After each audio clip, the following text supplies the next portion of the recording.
The question is, let A is equal to matrix whose first row is 1 sine theta 1, the second row is minus sine theta 1 sine theta, and third row is minus 1 minus sine theta and 1. And there is one condition that theta is greater equal to 0 but less than equal to 2 pi, then the determinant of A is equal to 0, determinant of A belongs to 2 to infinity open interval, determinant of A belongs to 2 to 4 open interval, and determinant of A belongs to 2 to 4 close interval. So let's see how we are going to solve the given problem. तो चलिए शुरू करते हैं. First of all मैं आपको ये बता देता हूँ कि ये प्रॉब्लम एक्चुअली है क्या. आपको एक मैट्रिक्स गिवन है. तो सबसे पहले तो मैं आपको ये बता देता हूँ कि कैसे आप दोनों में डिस्टिंग्विश करेंगे कि ये मैट्रिक्स है या फिर डिटरमिनेंट है. जब भी आपको ये स्क्वायर का सिंबल दे रखा है, मान के चलिए आपको ये सिंबल प्रोवाइडेड है, तो आप समझ सकते हैं कि आप एक मैट्रिक्स पे काम कर रहे हैं. और इनकेस अगर आप ये वर्टिकल टू लाइंस यूज करते हैं तो ये सिंबल होता है डिटरमिनेंट का. क्वेश्चन में आपको एक मैट्रिक्स गिवन है 3 into 3 ऑर्डर की. तो सबसे पहले तो मैं इस मैट्रिक्स को नोट कर लेता हूं. तो मैट्रिक्स का डाटा है जिसकी फर्स्ट एंट्री है दैट इज 1. फिर फर्स्ट रो को अगर मैं कंप्लीट करूं तो 1 साइन थीटा 1. सेकेंड रो की एंट्रीज अगर अपन यूज करें that is minus of sine theta, उसके बाद 1, देन आफ्टर साइन थीटा. इसके बाद थर्ड रो की एंट्रीज को चेक करें तो that is -1 minus sine theta और 1. अब क्वेश्चन में आपको क्या बोला गया है, आपसे पूछा गया है कि आप गिवन मैट्रिक्स के डिटरमिनेंट की वैल्यू कैलकुलेट करिए और बताइए कि वो जो डाटा है वो किस रेंज में लाई करेगा. तो सबसे पहले तो मैं इसकी डिटरमिनेंट को कैलकुलेट कर लेता हूं. तो डिटरमिनेंट को कैलकुलेट करने के लिए आपको सबसे पहले तो ये सिंबल ही चेंज करना चाहिए क्योंकि now it is an determinant.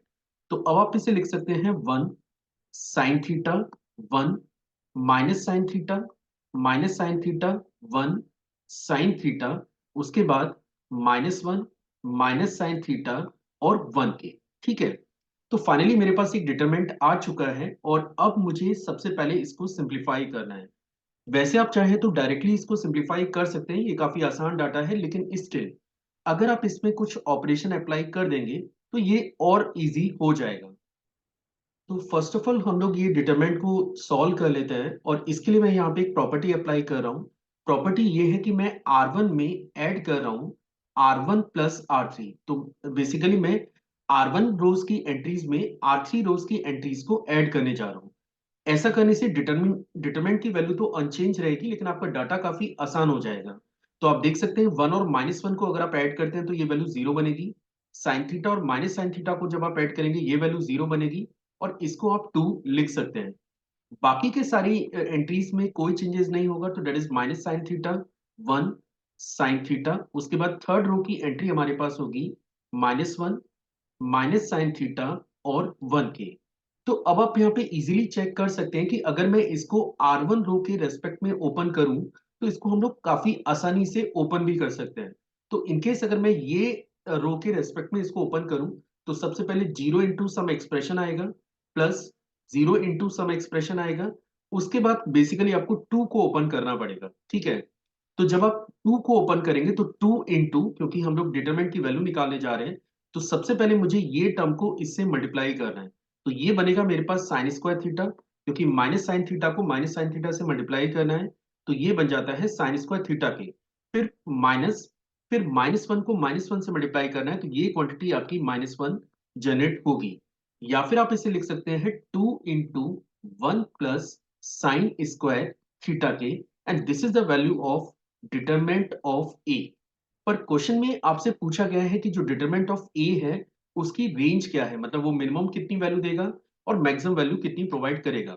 अब क्वेश्चन में आपको ये दे रखा है कि जो थीटा है वो आपका ग्रेटर इक्वल टू 0 और लेस देन इक्वल टू 2 पाई है. ठीक है. तो जैसा कि हम लोग जानते हैं कि साइन थीटा की वैल्यू ग्रेटर इक्वल टू -1 और लेस देन 1 होती है, that is the range of the sine theta. और इनकेस अगर मैं इसका स्क्वायरिंग करता हूं तो साइन स्क्वायर थीटा की जो लीस्ट वैल्यू है वो आपको 0 मिलेगी, but the greatest value is your 1. Means अगर आप -1 से 1 के बिटवीन के किसी भी नंबर का स्क्वायरिंग करते हैं तो आपको जो मिनिमम डाटा मिलेगा वो आपका 0 होगा और मैक्सिमम डाटा जो आपको मिलेगा दैट इज एक्चुअली 1. अब हम लोग क्या करें, मैं इसमें 1 ऐड कर देता हूं. तो 1 प्लस साइन स्क्वायर थीटा पे अगर अपन कमेंट करें तो इसकी लीस्ट वैल्यू 1 और ग्रेटेस्ट वैल्यू आपको 2 मिलेगी.